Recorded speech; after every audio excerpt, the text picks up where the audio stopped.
మా దగ్గర బండి గారికి ఒకటి నానుడు ఉంది, బండి ఈజ్ ఈక్వల్ టు తొండి అని.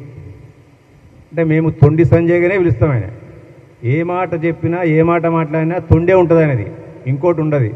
దేనికైనా చక్కగా జవాబు చెప్పంటే ముక్కెట్లుందా అంటే ఆయన వంకర చింపి చూస్తుంటాడు. ఆయన అడిగిన దానికి సమాధానం చెప్పే అలవాటుకు ఆయనకు ఏ కోశానకు లేదు. ఇవాళ ఎంతసేపు ఒక రాజకీయ అవగాహన లేని వ్యక్తి, మతం ముసుగులో రాజకీయం చేసే వ్యక్తి. ఆయన ఏదైనా ఒక రాజకీయ విశ్లేషణ చేయమంటే చేసే ఏమాత్రం కూడా ఇంగిత జ్ఞానం లేని ఒక రాజకీయ అపరిజ్ఞాని. ఆయన అంతకంటే ఎక్కువ మాట్లాడితే కూడా మనం అంతకంటే ఎక్కువ డీప్గా మాట్లాడాను. దేని చూడని మోచేతికి మోకాలకు బోడిగుండుకు ఎప్పటికీ లింక్ పెట్టే ఒక ఆలోచన విధానంతో తిమ్మిని బమ్మి చేసి కన్ఫ్యూజింగ్ ఆయన ఎప్పుడు కూడా కన్విన్సింగ్ రాజకీయాలు చేయడు. ఆయన కన్ఫ్యూజింగ్ రాజకీయాలే చేస్తుంటాడు. ఆయన ఏదన్నా మాట్లాడితే భాగ్యలక్ష్మి గుడికి పోయి మనం ఒట్టేద్దామంటాడు.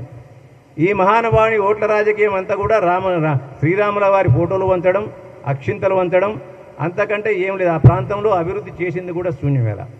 మా పిసిసి అధ్యక్షులు మాట్లాడింది ఏంది, ఇక్కడ కూడా ఓటు చేరు చేసే అవకాశం ఉంది, అందులో భాగంగానే వీరు విన్ అయి ఉండొచ్చు అని ఉన్నాడు. దానికి అవునా కాదా అని సమాధానం ఇవ్వాలి తప్ప ఇవాళ ఒకరొచ్చేమో అసెంబ్లీని రద్దు చేయమంటారు.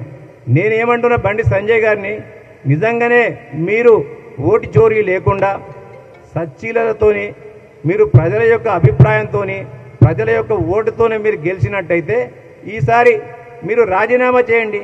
మీ సచ్చీలతను మీరే నిరూపించుకోండి. ఒక కరీంనగర్ కాన్స్టిట్యున్సీ వరకే, వేరే ఎక్కడ కూడా మేము అంటలేము. ఇవాళ ఎంతసేపు ఆడిపోసుకోవడము, ఎదుటివారిపైన ఎదురుదాడి చేయడము అని ఒక నైజంగా మార్చుకున్నాడు ఇవాళ బండి సంజయ్ గారికి. కానీ ఈ ప్రాంతంలో ఎవరైతే తెలంగాణ రాష్ట్రంలో, ఎందుకంటే దళిత బడుగు బలహీన వర్గాలు 85% పైగా ఉంటారు ఇక్కడ.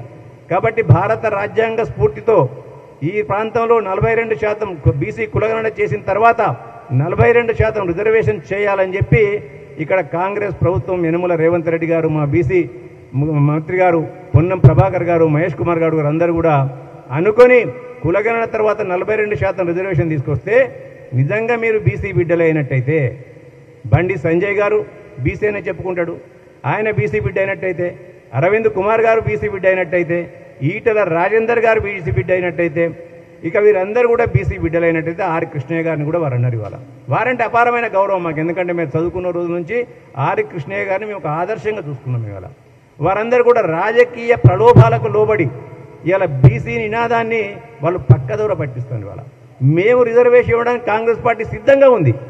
ఇవాళ కేవలం మీ రాజకీయ లబ్ధి కోసం ఈ క్రెడిట్ ఎక్కడ బీసీ కాంగ్రెస్ పార్టీకి వస్తుందో, బీసీలందరూ కూడా కాంగ్రెస్ పక్షాన చేరుతారో, వీళ్ళకు రాజకీయ చిత్తశుద్ధి ఇలా బీజేపీ పార్టీకి లేదని తెలిసిపోయింది. ఎందుకంటే BJP is equal to Bharatiya Janata party కాదు, అది భారతీయ జూటా పార్టీ. అది వారు ఏ ఒక్క హామీ ఇచ్చినా కానీ ఏ హామీని కూడా నెరవేర్చిన పాపాన పోలేదు.